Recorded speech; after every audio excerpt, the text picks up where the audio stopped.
Shalom. Shalom. All praises, honor, and glory belong to Yahweh, Ba'ashem, Yahushai, Ba'ashem Rakah Kodash. Double honors unto the elders and to the apostles of Great Millstone, and salutations to the hopefully elect. You know, the men that are pushing this word out in the highways and byways, in all truth and in sincerity. Alright? This is Brother Yakal. Brother Mashat. Brother, yo, what's up? You know, we're going to do a lesson on 1 Peter chapter 2, starting at verse 19 on down. Alright, you know, and Lord's willing that this lesson be edifying, you know, to the sincere men out there. Alright, so we started at 1 Peter chapter 2 and verse 19. It says, "For this is thankworthy if a man for conscience toward the Most High endure grief, suffering wrongfully."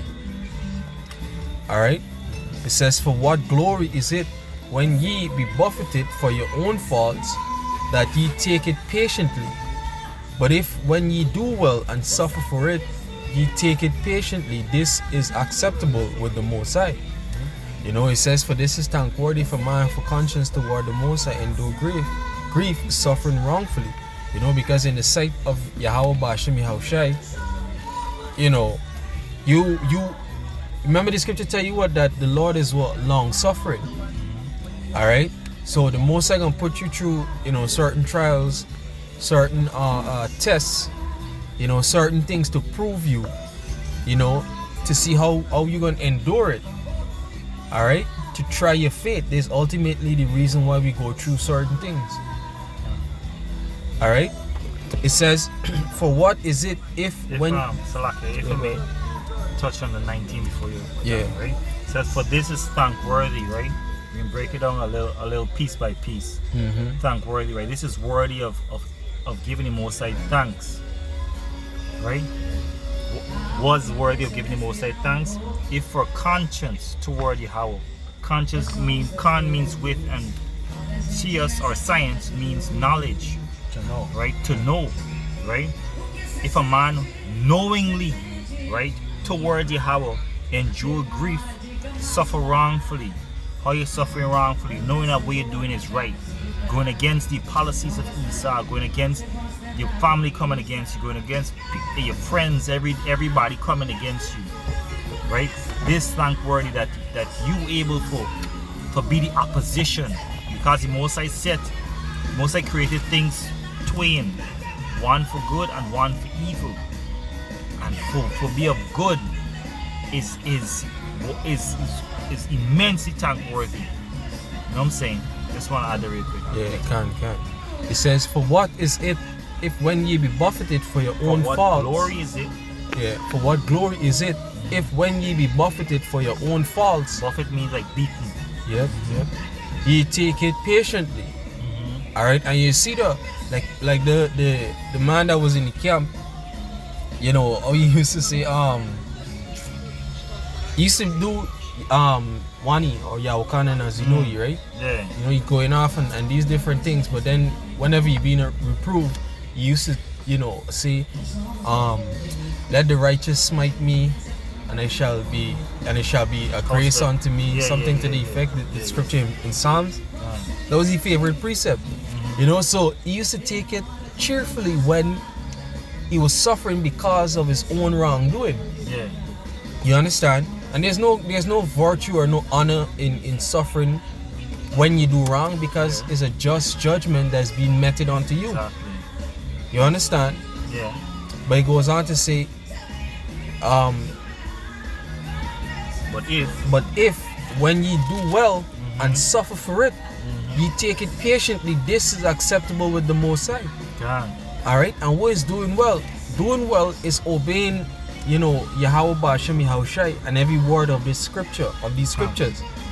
You understand? Keeping your integrity, you know, according to the word of the Most High. That's right. You understand?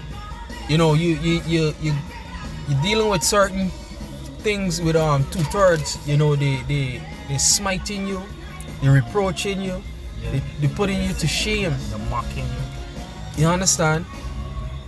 There's this suffering that we're gonna suffer, but you enduring that patiently, that is something that is thankworthy in the sight of Yahweh Ba'ashem Yahushai. You see? Let me get this. This is 1 Peter chapter 1, and it says, let me see. 1 Peter 1 and verse 7, it says, I read from verse 6, wherein ye greatly rejoice, that now for a season, if need be, that ye are in heaviness through manifold temptations. Alright? Like the scripture tell you in Hebrews that no chastisement for the present time is seem as something good. So for the time being, when you're going through whatever it is that you're going through, it is be heavy. It is pressed on your mind. You understand? And there's the fight that we have to fight through it to remain of a sound mind and continue pushing in this word. That's right. Verse 7, it says that the trial of your faith, being much more precious than of gold that perisheth, though it be tried with fire, might be found unto praise and honor and glory at the appearing of Yahushua Mashiach. That's right. Because this what going on right now is our faith that is being tried. Our faith is being refined. All the impurities, that's found within us is being burnt off. You understand? So now we're changing. We in the changing process. And at the appearing of Yahushua, our body's gonna literally change. You see? Brothers, got anything to add before Go ahead. The precept remind me of 1 Corinthians. It's 1 Peter 1 and 7. You read? Yeah, those 1 and 7. When it says, I read it back. So that the trial of your faith, being much more precious than of gold that perish, right? Because what the scripture says that without faith, without works, is of no merit. What if we paraphrasing it? So when you go to 1 Corinthians 3, and verse 13, it says, every man's work shall be made manifest, for the day shall declare it, because it shall be revealed by fire, and the fire shall try every man's work of what sort it is. If it's of a good deed or if it's of a bad deed. Or if it's in vain, meaning that you ain't doing it wholeheartedly, you're doing it because you're looking for please men, and you're looking for your own vain glory.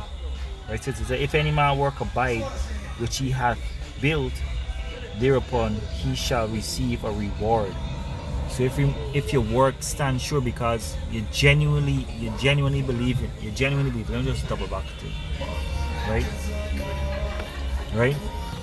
You genuinely believe in it, and when it be tried by the fire, which is first the word, and then the thermonuclear fire and the laser beams and whatnot, right? Then we can know who is the Most High, who belongs to the Most High. You understand? Exactly. Then we shall know my chosen. Okay, going back to scripture set. Let me get it quick. This was 2nd address 16 and 2nd address 16 and verse 73 says, then shall they be known who are my chosen, and they shall be tried as gold in the fire. Beautiful. What does that mean is that now you're gonna go through what Jacob's trouble. All right, you're gonna go through. Everybody's gonna go through that trial. All right, and they tell you in Revelation 3 and 10. Somebody could get it for me. That's it, sir. Revelation 3 and 10. It says, because I was kept the word of my patience. Right, where's the word? The scriptures, the saying of this book. Yeah. All right, go ahead. The prophecy. Keeping it means that you abide by it and you're teaching it. Right, you obey it. All right, go ahead. It says, I also will keep thee from the hour of temptation. How is the Lord going to keep you from the hour of temptation? Doesn't mean that He ain't going to allow you to go through the trials. No, it doesn't mean that. Because it tell you in Revelation 7 and 13. Read it for me. You're jumping around a little bit. Revelation 7 and 13, it says, and one of the elders answered, saying unto me, what are these which are arrayed in white robes? Whence came they? And I said unto him, Sir, thou knowest. And he said unto me, These are they which came out of great tribulation. It's talking about the elect. These are they that came out of great tribulation. So every man is going to be tried. All right, to see whether he be for what? Yahweh Hashem Yahushai, or whether he be for their system. Every man's work. Everything that you put in, all right, to the time that you are here on earth. All right, the Lord is going to examine by what? By fire, by this word. All right. No, that's it for me. Let me go back to the Revelation 3:10, Babusha. Yeah, go on. This is the point we was coming to. It said, which shall come upon all the earth. Right. Read back this part. I will also keep thee from the hour of temptation, which shall come upon all the earth, to try them that dwell upon the earth. Try them that, even to those that believe. Yeah. Right. Go ahead. Listen. Yeah, this is that. Yeah, go ahead. Back to the second Ezra 16, 73. Said, no, you finished with it, right? Yeah, finish with it. Can. So we're going back in 1 Peter 2 and verse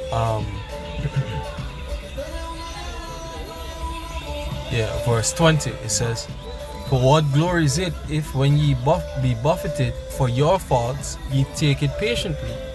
But if when ye do well and suffer for it ye take it patiently, this is acceptable with the Most High. Right. You don't buck up against it because, for example, Job was going through it. Right? Job was being tried. You know, he knew that, hey, he erred along the way sometime in his past life. You know what I mean? And the Most High is just concerning his mercy. Right? He exalts a man less than he deserves. Alright?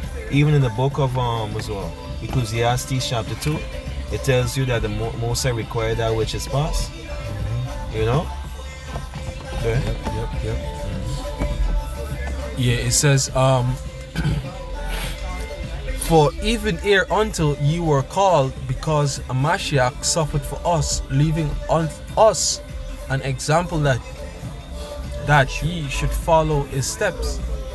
You know, so Yahushai suffered, and when we go down more in the other verses, you're gonna see how the example that Yahushai left. But Yahushai being the example, the perfect example that we are to follow, you know, in his steps, you know, how he dealt with two-thirds, how he dealt with his other nations, how he dealt with his family, you know, and by family I mean they that you came up with, you know, your mother, your brother, your sister, so on and so forth. Even the men, the body, the men in the truth. Exactly. Right? Because among them, all right, it's not easy for know that you have a man amongst you, and you know that this man is designed to betray you, to be put to death, and yet still show him, you know, that daily mercy, that daily humility, you know what I mean, and still being afflicted while you live. Right? Yeah. Go ahead. Yep. You know, it says, who did no sin, neither was guile found in his mouth. Alright. Verse 23, it says, who, when he was reviled not again.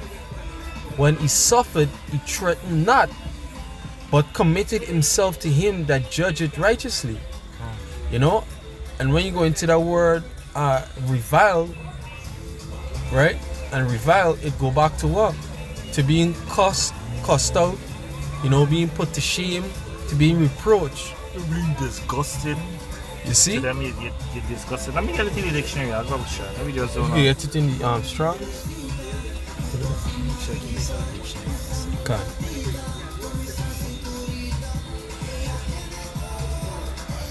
It says revile. It says to attack with abusive language. Exactly. Alright? And you couldn't imagine, you know, some of the things that Yahushai went through. The scripture tell you that what? That a prophet is without honor in his own household, you know, in his own country, you know, roughly paraphrasing the precept. Alright? And the scripture tell you what? For this reason Yahushai didn't even do a lot of miracles in his hometown. Bethlehem. right? Not the reviling, ready? So you could imagine some of the things that Yahushua had to hear on a daily basis. But he didn't say, hey, I gonna meet this man or this woman or this group of people with the same hostility that he was being met with or that he was being shown. You understand? What he did instead was to commit himself to Yahweh. You know? Yeah, go ahead. It says G3058 for revile, and is loidoreo. Right? It says to reproach, rail at, revile, heap abuse upon.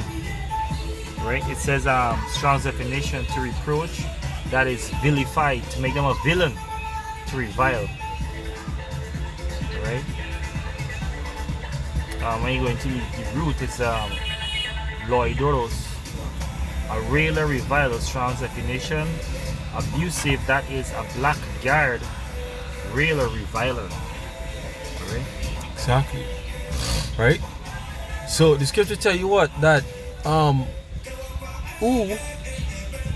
it says, when he was reviled not again. Alright? When he suffered, he threatened not again. But committed himself, like, you know, when the Romans came for him, alright, and Peter you know, chopped off the one of the soldiers' ear. He was like, hey, it's not my time to do this. You understand? So he didn't pick up no guns, pick up no sword, say, hey, we going for these men.